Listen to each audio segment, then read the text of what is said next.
अच्छा बट्समैन हम जो है वो बात कर रहे थे कुछ कि हमारे पास जो है वो मीटिंग एंड होने से पहले हम यहाँ पे थे और ये चीजें जो है वो डिस्कस कर रहे थे।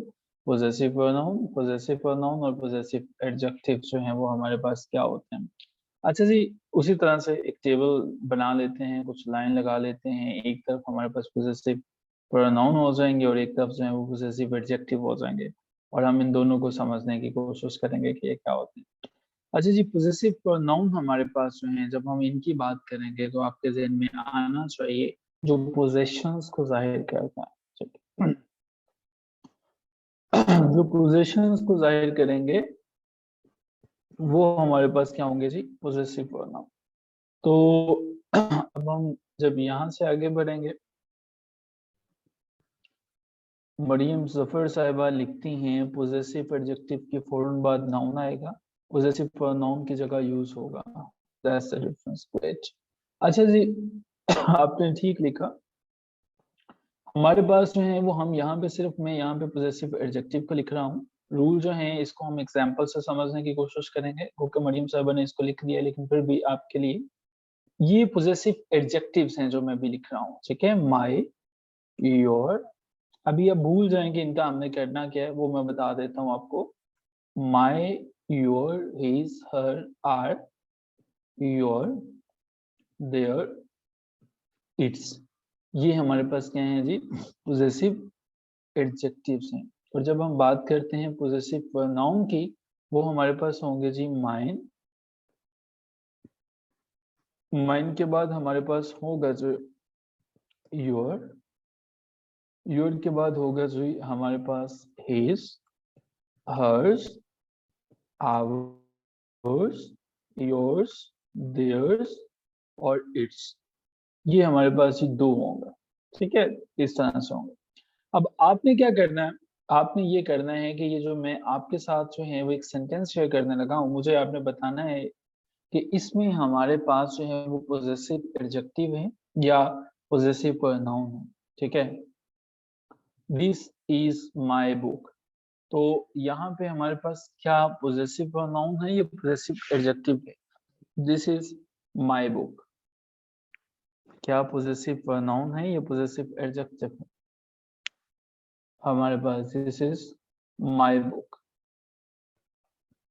वेरी गुड, ये हमारे पास पोजेसिव एडजेक्टिव है, दिस इज माय बुक। और अगर मैं ये कहूँ हमारे पास दिस बुक इज माइन, अब क्या है हमारे पास? अब हमारे पास क्या है जी, पोजेसिव प्रोनाउन है। That's great. अब जो है अगर मैं ये कहूँ दैट इज योर्स, सो अब बताइए, दैट इज योर्स, ये कौन सा है, एडजेक्टिव है या पोजेसिव है? ये हमारे पास पोजेसिव है। और अगर मैं ये कहूँ दिस इज योर शर्ट, अब बताइए, दिस इज योर शर्ट, ये हमारे पास कौन सी है? ये हमारे पास पोजेसिव एडजेक्टिव है। ठीक है, और अगर मैं ये लिखूं this shirt is yours, so once again हमारे पास कौन सा है जी, ये हमारे पास पोजेसिव प्रोनाउन। ठीक है जी, सो ये हमारे पास हो गया जी पोजेसिव प्रोनाउन। अब इसके बाद quickly moving on from here, हम जो हैं आगे चलेंगे और आगे चल के हम समझने की कोशिश करेंगे। अभी तक हमने डिस्कस किया पर्सनल प्रोनाउंस को, अभी तक हमने डिस्कस किया और समझने की कोशिश की क्या होते हैं जी पोजेसिव प्रोनाउंस जो हैं। अब हम डिस्कस करते हैं और समझने की कोशिश करते हैं जी रिफ्लेक्सिव प्रोनाउन। रिफ्लेक्सिव प्रोनाउंस क्या होते हैं इसको देख लेते हैं। रिफ्लेक्सिव, रिफ्लेक्सिव से ये समझ लीजिएगा कि सेल्फ जो है वो आ जाता है। सो सेल्फ इंडिकेट होता है, सेल्फ। सो ये जो सेल्फ है ये क्या है, सेल्फ ऑफ ए पर्सन, जिसका मतलब ये है कि कुछ ऐसा जो उसी पर्सन ने किया, ऐसा जो हुआ उसकी तरफ इशारा भी इस्तेमाल, या ये जो है वो हमारे पास किसी और इशारे के लिए भी जो है वो इस्तेमाल हो सकता है। तो ये हमारे पास रिफ्लेक्सिव प्रोनाउन, अब थोड़ी डिटेल में देख सकते हैं। जिस तरह से माई सेल्फ है, आर सेल्फ है, वगैरह वगैरह, ये हमारे पास जो है वो रिफ्लेक्सिव प्रोनाउन। तो रिफ्लेक्सिव प्रोनाउन जो रिफर करते हैं, जो इशारा करते हैं सेल्फ की तरफ, जो सेल्फ की तरफ करते हैं, वो हमारे पास है जी रिफ्लेक्सिव प्रोनाउन। अच्छा जी, अब हमें जो है आगे चलते हैं और इसमें हम समझने की कोशिश करेंगे। मैं आपको बताऊंगा कि क्या डिफरेंस होता है रिफ्लेक्सिव प्रोनाउंस के अंदर और एम्फेटिक प्रोनाउंस के अंदर। जो है वो एम्फेटिक जो है वो एम्फसाइज करने के लिए इस्तेमाल होते हैं। ये हमारे पास दो तरह के हो सकते हैं, सिंगुलर भी हो सकते हैं और हमारे पास जो है ये प्लूरल भी हो सकते हैं। सिंगुलर में माई सेल्फ जो है वो रिफ्लेक्सिव प्रोनाउन है आपके पास, और प्लूरल में आपके पास जो है वो आ जाता है जो ये और सेल्फ्स के तौर पर। ठीक है, सिंगुलर में आपके पास आ जाता है जी योर सेल्फ के तौर पर, और प्लूरल में आ जाता है जी योर सेल्व्स के तौर पर। ठीक है, और इसमें जो है वो सिंगुलर में आ जाता है हिमसेल्फ के तौर पर, और प्लूरल में आ जाता है जो देमसेल्व्स के तौर पर। ठीक है, और इसी तरह से हर सेल्फ है, देमसेल्व्स हैं, इटसेल्फ है, और यहाँ पे भी हमारे पास इटसेल्फ के तौर पर आ जाता है। ये हमारे पास है जी रिफ्लेक्सिव। अब देखिए मिसाल के तौर पर हम इसकी मिसालें भी देखेंगे, लेकिन पहले फर्क मैं आपको बता दूं। एक हमारे पास होता है जी एम्फेटिक प्रोनाउन। एम्फेटिक प्रोनाउन क्या होता है? एम्फेटिक प्रोनाउन और रिफ्लेक्सिव प्रोनाउन दोनों मुख्तलिफ हैं। रिफ्लेक्सिव और एम्फेटिक के अंदर जो है इन दोनों को बाज़ औक़ात हम कंपाउंड पर्सनल प्रोनाउन भी कहते हैं। ये बात आपने कभी नहीं भूलनी है कि एम्फेटिक को और रिफ्लेक्सिव प्रोनाउन को हम कंपाउंड पर्सनल प्रोनाउन भी कहते हैं। ये बात हमेशा याद रखिएगा। में वो आपसे पूछ लेता है कि कंपाउंड पर्सनल प्रोनाउन से क्या मुराद?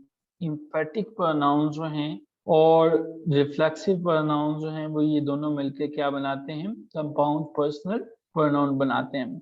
रिफ्लेक्सिव प्रोनाउन जो हैं वो उस एक्शन की बात करते हैं जो कि सब्जेक्ट की तरफ वापस जाता है, रिफ्लेक्ट करता है।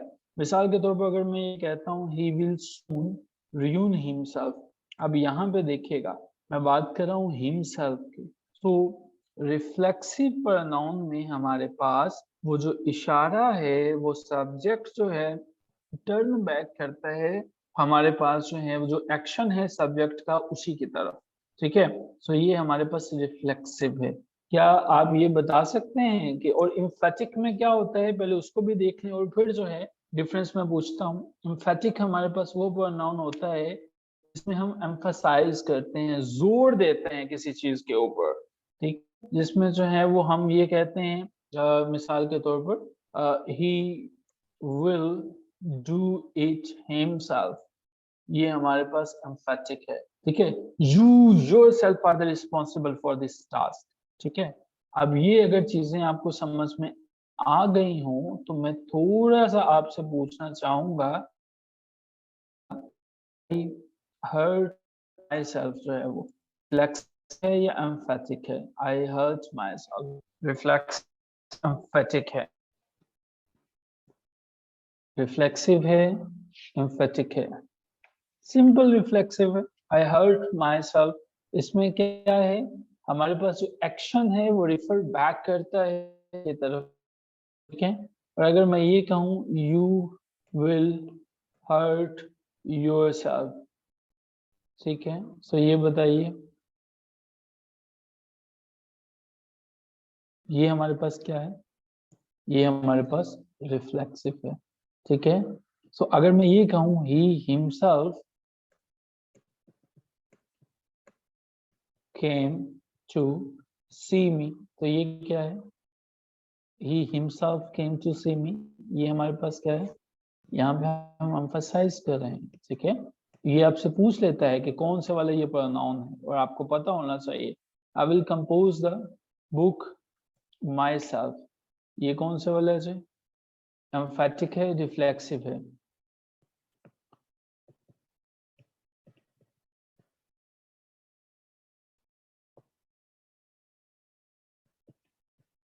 They themselves admitted their guilt, अब ये कौन सा है?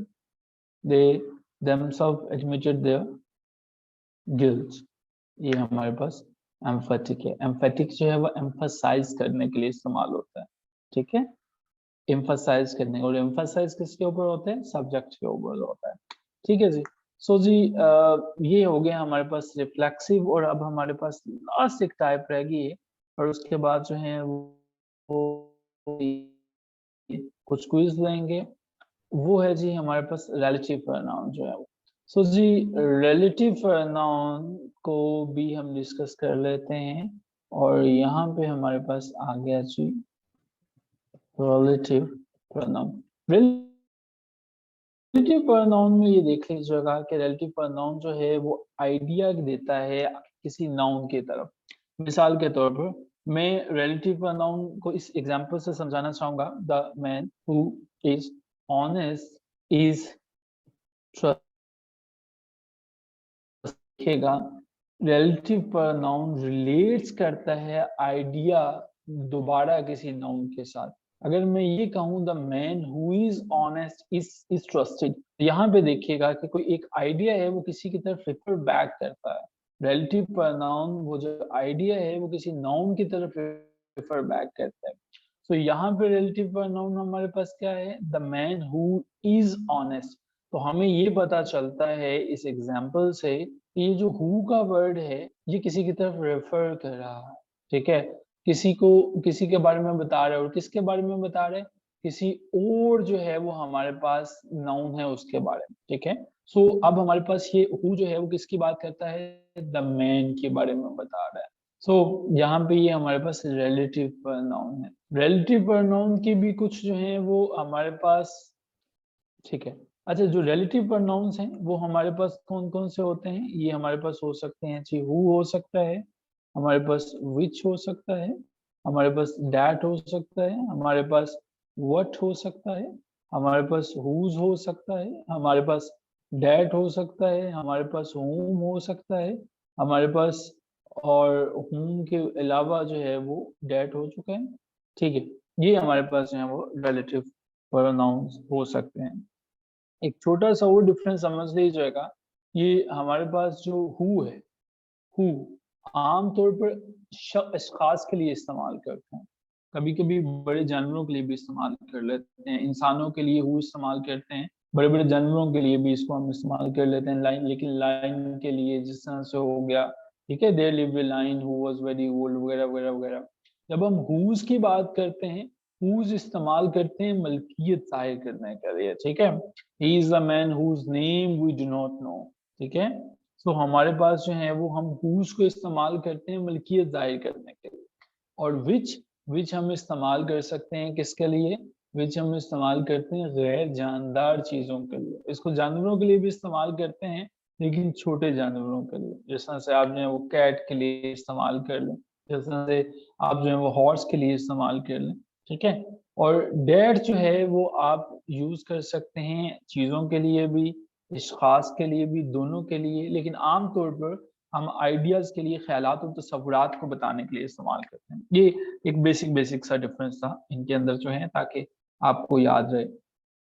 सो जी अब हम जो हैं, because we are running short of the time, I am assuming कि ये चीज़ों के आपने स्क्रीनशॉट ले लिए होंगे।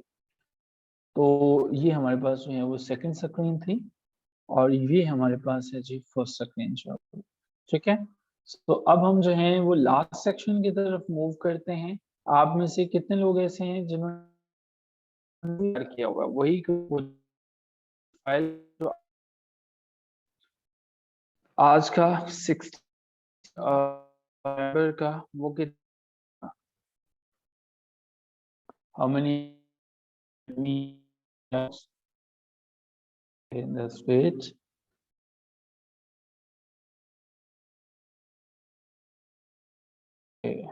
अच्छा जी, इसमें 10 लोगों ने स्पीच, बाकी लोग जिन्होंने तैयार नहीं किया वो क्यों नहीं करता?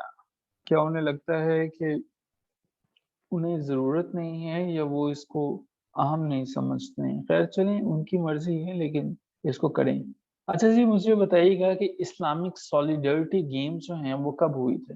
इस्लामिक सॉलिडरिटी गेम्स जो है, इस्लामिक सॉलिडरिटी गेम्स कब से? You have tried. What a long name you have, by the way. What is your name? It's really hard to remember your name. It is 1PG80. पता नहीं आपको घर वाले कैसे बुलाते होंगे. What is your name? Like it's a difficult name. ये वैसे लिख लिया आपने. सीरत. Oh my God. So हमने आपके नेम का मतलब पूछा था आगाज में. तो इतना मुश्किल मतलब है कि आपने वो सब, ये तो ट्रांसक्रिप्शन लग रही है मुझे किसी चीज की. सीरत साहिबा, आप सीरत लिख लें इसको. अच्छा जी, दैट्स ग्रेट. 9 to 18 जो है वो तुगलक डेंसिटी जो है वो हमारे पास किसने रखी थी इंडिया में, उसकी बुनियाद तुगलक डेंसिटी की?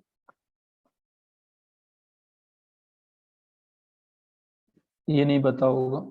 1320 पता है क्योंकि ये लिखा हुआ था. किसने रखी थी ये नहीं देखा होगा. देख लिया करें इन चीजों को भी. ठीक है. जुल्फकार अली भुट्टो जो हैं वो कब उनको डिसमिस किया गया था, और थर्ड मार्शल कब लगाया गया था पाकिस्तान के अंदर? Third. That's great. Third marshal नहीं, 7 अगस्त को नहीं लगा था. 5 जुलाई 1977. 1977. That's great. अच्छा, मुझे बताइएगा कि according to cabinet mission plan how many groups India was to be divided? क्या प्लान था इनका जो?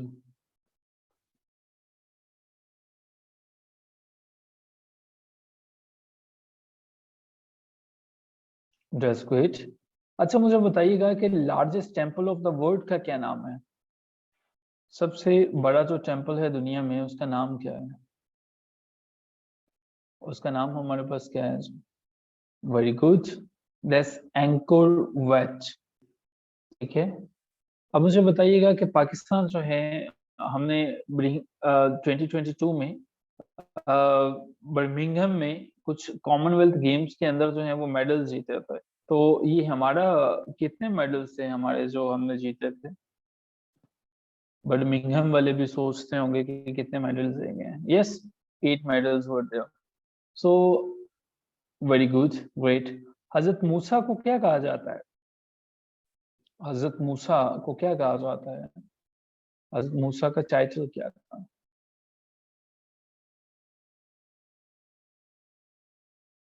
That's great. नबी करीम सल्लल्लाहु अलैहि वसल्लम ने अपनी जिंदगी में टोटल कितनी जंगों में हिस्सा लिया? टोटल कितने इनकाउंटर्स है जिनमें उन्होंने आपने हिस्सा लिया? मैंने हिस्सा लेने का पूछा था. ये नहीं याद किसी को? जो नबी पाक सल्लल्लाहु अलैहि वसल्लम की जिंदगी में हुए थे वो लिखा हुआ है बेसिकली यहाँ पे. ये जो मैंने सवाल पूछा ये मुख्तलिफ सवाल था. इसको देख लीजिएगा. 82 तो वो हैं जो टोटल हुए थे. ठीक है सर. अच्छा, मुझे बताइएगा कि अभी हिजरी साल कौन सा चल रहा है? करंट हिजरी ईयर कौन सा है?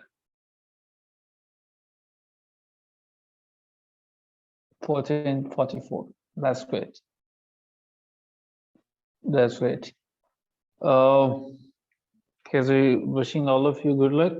आप सबके लिए I'm sure that you're learning a lot many new things. और आप सभी अपने जो है वो नोट्स बना रहे होंगे. मिस शम्मा कुछ लिखने की कोशिश कर रहे हैं.